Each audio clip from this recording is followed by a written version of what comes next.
Qual é seu nome? Neymar, E qual a sua idade, Neymar? 12 anos. 2004-এর দিকে ব্রাজিলের সান্তোসে ছোট এক জাদুকরী বালকের সন্ধান পেল সাংবাদিকরা। ইন্টারভিউতে বালকটিকে জিজ্ঞাসা করা হলো, এই বয়সে এতগুলো পুরস্কার পেয়েছ, প্রথম প্রাইজ মানি দিয়ে কি করবে? ছেলেটির সহজ সরল উত্তর, আমার পরিবারের জন্য খরচ করব, বাবা মাকে দেব। সাংবাদিক পাল্টা প্রশ্ন করলেন, নিজের জন্য কিছু কিনবে না? লজ্জা সুরে মুচকি হেসে দিয়ে বলল, জানি না। ব্রাজিলের একদম সাধারণ ঘর থেকে উঠে আসা ছেলেটিকেই এখন ফুটবলের রাজপুত্র বলা হয়। কিভাবে ব্রাজিলের সাও পাওলোর সেই ছোট্ট শিশুটি আজকের বিখ্যাত ফুটবলার হলেন? নেইমারের জন্ম 1992 সালের 5 ফেব্রুয়ারি ব্রাজিলের সাও পাওলোতে। তার পুরো নাম Neymar da Silva Santos junior. বাবার নাম নেইমার সিনিয়র। তিনি ছেলেকে আদর করে জুনিনহো বা জুনিয়র বলে ডাকেন। বাবা নিজেও ছিলেন একজন ফুটবলার, কিন্তু সেভাবে বড় কিছুই করতে পারেননি। স্বপ্ন দেখতেন ছেলেকে দিয়েই পূরণ করাবেন ব্রাজিলের জাতীয় দলে খেলার স্বপ্ন। ছেলেকে বড় করে তুললেনও সেভাবেই। শিশু নেইমার হাঁটতে শেখার আগেই ফুটবলে লাথি মারা শিখে গেলেন, আর একটু বড় হলে বাবা তাকে নিয়ে গেলেন খেলার মাঠে। মাঠটা ছিল ইনডোর স্টেডিয়াম। সেখানে চমৎকার খেলে নেইমার সবার নজরে আসেন। সবাইকে পাশ কাটিয়ে বল পায়ে জাদুকরী দক্ষতায় মন্ত্রমুগ্ধ করে রাখতেন তিনি দর্শকদের।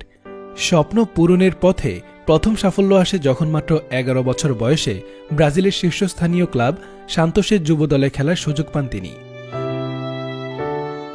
2009 সালে মাত্র 17 বছর বয়সে পেশাদারী ফুটবল ক্যারিয়ারের সূচনা ঘটে।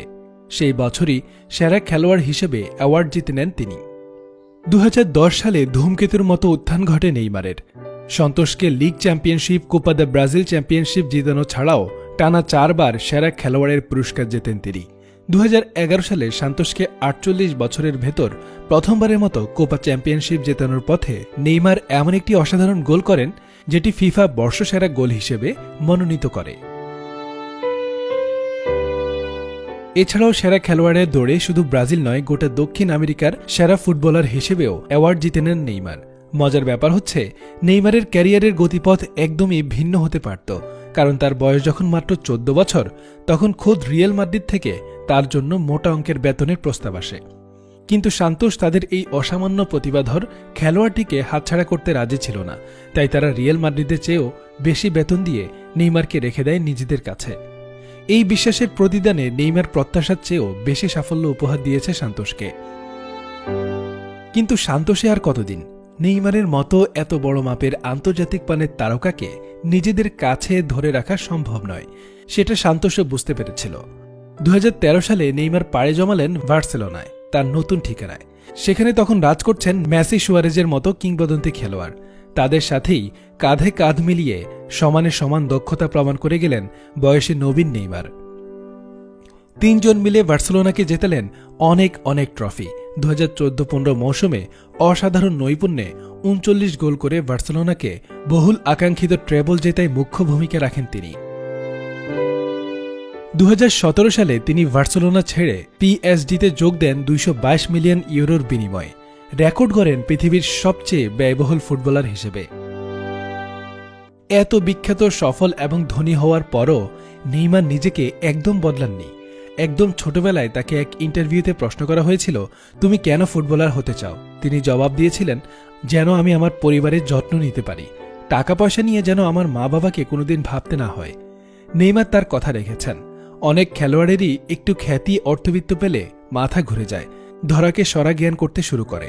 কিন্তু নেইমার এখনও পরিবারকে নিজের জীবনের চেয়েও বেশি ভালোবাসেন। এখনও নেইমারের বাবা সবসময় তার পাশে থাকেন, তার টাকা পয়সার হিসেব থেকে শুরু করে সবকিছু দেখভাল করেন। মায়ের জন্য নেইমারের ভালোবাসার তুলনা নেই। মাকে কাছে পেলে সব কষ্ট ভুলে যান তিনি। এইভাবেই পরিবারকে পাশে নিয়ে এগিয়ে চলছে নেইমারের জয়যাত্রা। শুধু ক্লাবেই নয়, ব্রাজিলের জাতীয় দলেও তিনি দারুণ সফল খেলোয়াড়। 2010 সালে তার খেলার কথা ছিল, কিন্তু তৎকালীন ব্রাজিলিয়ান কোচ দুঙ্গা তাকে দলে রাখেননি। পেলে, রোনালদো থেকে শুরু করে সবাই কোচকে অনুরোধ করেন। হাজার হাজার ভক্ত পিটিশন করে নেইমারকে দলে নিতে, কিন্তু দুঙ্গা দলে নিলেন না নেইমারকে। তিনি বললেন, নেইমার এখনও অপরিণত। সেই অবহেলিত নেইমার এখন পেলে এবং রোনালদোর পরই ব্রাজিলের ইতিহাসে সর্বোচ্চ গোলদাতা। যেভাবে খেলে যাচ্ছেন, 1 নম্বর আসনটিও দখল করে নিতে পারেন ভবিষ্যতে। এই বিশ্বকাপেও নেইমার তার জাদুকরী ফুটবল দক্ষতায় ব্রাজিলের স্বপ্ন পূরণ করবেন, এমনটাই প্রত্যাশা ভক্তদের। নেইমার সম্পর্কে মজার কিছু তথ্য জানা যাক।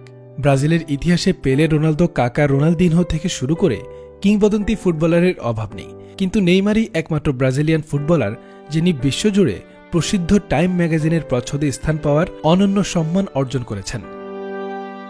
নেইমার মাত্র ১৯ বছর বয়সে এক সন্তানের বাবা হন।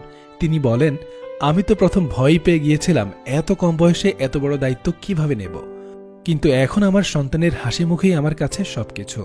নেইমারের ক্যারিয়ারে অত্যন্ত কাকতালীয় একটি ব্যাপার আছে। তার যেদিন ২০তম জন্মদিন ছিল, ঠিক সেদিনই তিনি পেশাদার ক্যারিয়ারে ১০০তম গোল পূর্ণ করেন। এমনটি ইতিহাসে আর কখনো ঘটেনি। নেইমার ব্যক্তিগত জীবনে ধর্মকে অত্যন্ত গুরুত্ব দিয়ে থাকেন। এই ব্যাপারে তিনি আদর্শ মানেন ব্রাজিলিয়ান কিংবদন্তি কাকাকে। তিনি নেইমারের বড় ভাইয়ের মতো।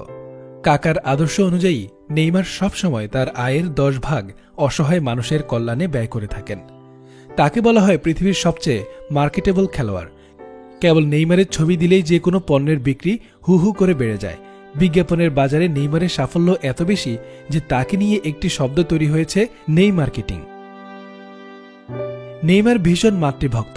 মায়ের জন্য সবকিছু ছাড়তে পারেন তিনি। পরিবারের প্রতি ভালোবাসার জন্য তিনি সবার কাছে প্রশংসিত। শেষ করছি নেইমারের একটি উক্তি দিয়ে, if you are not hated, you are doing it wrong. নেইমারকে প্রায়ই বিভিন্ন সমালোচনার মুখোমুখি হতে হয়, কিন্তু সেগুলো তাকে দমিয়ে রাখতে পারেনি। খেলার ফলাফল দেখলে বোঝা যায় কে সফল আর কে ব্যর্থ। তাই নেইমার বলেন, সাফল্য পেতে চাইলে সমালোচনাকে ভয় করলে চলবে না, তোমার কাজ বিজয় ছিনিয়ে আনা। কে কি বলল সেটা শোনার কোনো মানে হয় না। দিনের শেষে স্কোরবোর্ডেই বলবে কে আসল বিজয়ী।